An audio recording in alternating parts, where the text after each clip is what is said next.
এত কষ্ট দেওয়া হয়েছে, এত কষ্ট দেওয়া হয়েছে, তারপরেও তিনি কিন্তু মেহনত থেকে বিন্দুমাত্র ক্ষান্ত হননি। আর আমরা জানি যে প্রথম প্রথম তার মান্যকারী সংখ্যা একেবারে কম ছিল। আস্তে আস্তে আস্তে আস্তে যদিও বাড়া শুরু হয়েছে, কিন্তু ওই রকম মুসিবত বা পেরেশানির মধ্যে তারা যেভাবে জীবন কাটিয়েছেন, যদি আমরা সেই দিকে লক্ষ্য করি তো তাহলে আমরা নিজেদের মেহনতের জায়গায় একেবারে তাদের পদধূলি পরিমাণও করিনি। এজন্য যদিও এই মজলিসের মূল্য, গুটিগত মানুষের মূল্য দুনিয়ার কারোর কাছে কিছু নেই, কিন্তু আল্লাহ তাআলার কাছে এর মূল্য মহান। এর তো হাদিস আমরা বহুবার শুনেছি। আল্লাহ রাসূল সাল্লাল্লাহু আলাইহি ওয়াসাল্লাম পরিষ্কার জানিয়ে দিয়েছেন, ওই মজলিস, ওই মাহফিল যেখানে আল্লাহ এবং তার রাসূলের আলোচনা হয়, এই মজলিসের চারিদিকে ফেরেশতারা ঘিরে নেন। আল্লাহ তাআলার পক্ষ থেকে একজন ঘোষণাকারী ফেরেশতা মজলিসের শেষে ঘোষণা করেন, ও বান্দারা যারা এই মজলিসে বসেছিলে তোমরা উঠে পড়ো, আল্লাহ তাআলা তোমাদের গুনাহগুলোকে maaf করে দিয়েছেন। আল্লাহ তাআলা কেবলমাত্র তোমাদের গুনাহগুলো maaf করেননি, বরং গুনাহগুলো নেকির দ্বারা বদলে দিয়েছেন। কত বড় সুসংবাদ! তো আমরা গুটিগত মানুষ একটা মহৎ উদ্দেশ্যে লেগেছি, আল্লাহ তাআলা যদি কবুল করে নেন তো হতে পারে এটাই আমাদের নাজাতের জরিয়া হয়ে যাবে। এজন্য প্রত্যেকের দিলের মধ্যে বস্তা ইরাদা বাকি যে ইনশাআল্লাহ মৃত্যু পর্যন্ত ইখলাসের সাথে কাজ করব ইনশাআল্লাহ। মেরে মোহতারাম দোস্ত বুজুর্গ, আমরা দাওয়াত ও তাবলীগের এলাকার মানুষ। তাবলীগের মেহনতের পরিধি হলো সমাজের তিনটে স্তর, পুরুষ, নারী, বাচ্চা, সবার কাছে। যদিও আল্লাহ রাসূল সাল্লাল্লাহু আলাইহি ওয়াসাল্লামের দাওয়াতের স্তর ছিল এর থেকে আরেকটা বেশি, চারটি। যখন আল্লাহ রাসূল সাল্লাল্লাহু আলাইহি ওয়াসাল্লাম হিরা গুহাতে অবস্থান করেন, কোনদিন তিনি বাড়ি থেকে খানা নিয়ে যান, কয়েকদিনের জন্য খানা শেষ হয়ে গেলে তিনি ফিরে আসেন। আবার অনেক সময় এমন হয়েছে যে তিনি গুহাতে অবস্থান করেছেন আর হযরতে খাদিজাতুল কুবরা রাদিয়াল্লাহু তাআলা আনহা তিনি এখান থেকে খাদ্য নিয়ে তার কাছে পৌঁছে দিয়ে এসেছেন। যারা আমরা হজে বা উমরায় গিয়েছি, বর্তমান সময়েও হেরা গুহা যে জায়গায়, সেখানে মানুষ উঠতে গেলে ভয় পায়, অনেক মানুষ দেখেও ভয় পায়। তাহলে চিন্তা করে দেখুন, যে সময় রাস্তা ছিল না, সে সময় কোনো আলোর ব্যবস্থা ছিল না, সেই সময়ে একজন মেয়ে ছেলে হযরত খাদিজাতুল কুবরা রাদিয়াল্লাহু তাআলা আনহা স্বামীর জন্য খাদ্য দিয়ে আসতেন। কতটা তিনি সাহসিকতার পরিচয় দিয়েছেন, এটা স্বপ্নে আমাদের কল্পনা বা স্বপ্নের বাইরে। তো এইভাবে চলতে চলতে একদিন হযরত জিবরিল আমিন আলাইহিস সালাতু ওয়াস সালাম আল্লাহ তাআলার পক্ষ থেকে আসলেন। আসার পরে রাসূল সাল্লাল্লাহু আলাইহি ওয়াসাল্লামকে বললেন, ইকরা, হে নবী আপনি পড়ুন। রাসূল বলেছিলেন, মা আনা বিকারিন, আমি তো পড়তে জানি না। একবার, দুবার, তিনবার, চতুর্থবারের মাথায় হযরত জিবরিল আমিন আলাইহিস সালাতু ওয়াস সালাম এইভাবে রাসূলকে বুকের মধ্যে জড়িয়ে নিয়ে কোরআনে কারীমের এই প্রথম অবতীর্ণ 5টা আয়াত পড়ালেন। ইকরা বিসমি রাব্বিকাল্লাযী খালাক, খালাকাল ইনসানা মিন আলাক, ইকরা ওয়া রাব্বুকাল আকরামুল্লাযী আল্লামা বিল কলম, আল্লামাল ইনসানা মা লাম ইয়ালাম। কোরআনের অবতীর্ণ সর্বপ্রথম এই 5টি আয়াত আল্লাহ রাসূল সাল্লাল্লাহু আলাইহি ওয়াসাল্লাম জিবরিল আমিন আলাইহিস সালাতু ওয়াস সালামের সাথে পড়লেন।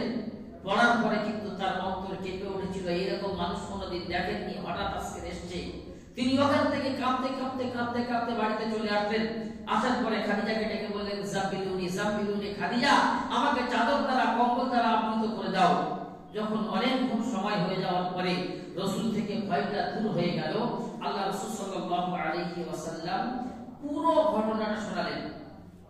হযরত খাদিজাতুল কুবরা রাদিয়াল্লাহু তাআলা আনহা সেদিন রাসূলকে সান্ত্বনা দিয়েছিলেন যে আপনার প্রভু আপনাকে কোনোদিন অপমান, অপদস্থ, ক্ষতি করবেন না, কারণ আপনি অসহায়ের সহায়, আপনি মানুষকে সর্ব অবস্থায় সাহায্য করেন।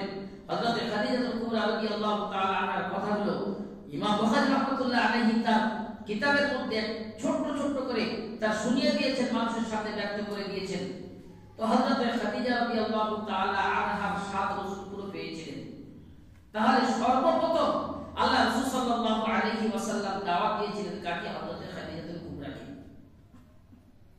পুরুষদের মধ্যে নারীদের মধ্যে সবথেকে আগে দাওয়াত দিয়েছিলেন, তিনি দাওয়াত মেনে নিয়েছিলেন। বড়দের মধ্যে সর্বপ্রথম দাওয়াত দিয়েছিলেন হযরত আবু বকর সিদ্দিক রাদিয়াল্লাহু তাআলা আনহুকে। তাহলে নারীদের মধ্যে হযরত খাদিজা, পুরুষদের মধ্যে হযরত আবু বকর, বাচ্চাদের মধ্যে হযরত আলী, আর গোলামদের মধ্যে হযরত যায়েদ। তো আল্লাহ রাসূল সাল্লাল্লাহু আলাইহি ওয়াসাল্লাম সমাজের সমস্ত স্তরের মানুষের উপরে মেহনত করেছিলেন।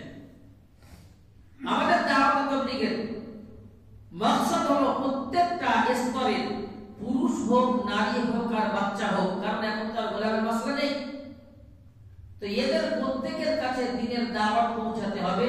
বাচ্চাদের সম্পর্ক হবে মক্তবের সাথে, পুরুষদের সম্পর্ক হবে মসজিদের সাথে, আর মাসুরাতদের সম্পর্ক হবে তালিমের পয়েন্টের সাথে। মোট কথা হলো সমাজের সর্বস্তরের মানুষের কাছে দাওয়াত পৌঁছে নিয়ে যেতে হবে এবং প্রত্যেকটা মানুষ যাতে পরিপূর্ণ দ্বীনের উপরে চলে তার জন্য মেহনত করতে হবে। কারণ আল্লাহ তাআলার যতগুলো ওয়াদা পরিপূর্ণ দ্বীনের উপরে আছে, আংশিক দ্বীনের উপরে আল্লাহ তাআলার কোনো ওয়াদা নেই।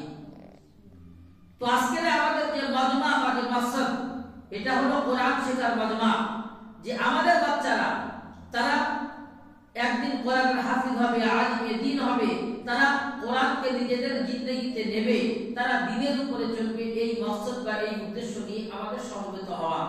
যদিও আমি শুরুতে বলেছি যে দুনিয়ার ক্ষেত্রে এর মূল্য না থাকলেও আল্লাহ তাআলার কাছে এর মূল্য অপরিসীম। কারণ কোরআন শুনিয়ে দিয়েছে, কুল হাল ইয়াস্তাবিল্লাযীনা ইয়া'লামুনা ওয়াল্লাযীনা লা ইয়া'লামুন। কুল হে নবী বলে দিন, হাল ইয়াস্তাবিল্লাযীনা ইয়া'লামুন ওয়াল্লাযীনা লা ইয়া'লামুন। জ্ঞানী আর মূর্খ কি কোনোদিন সমান হতে পারে?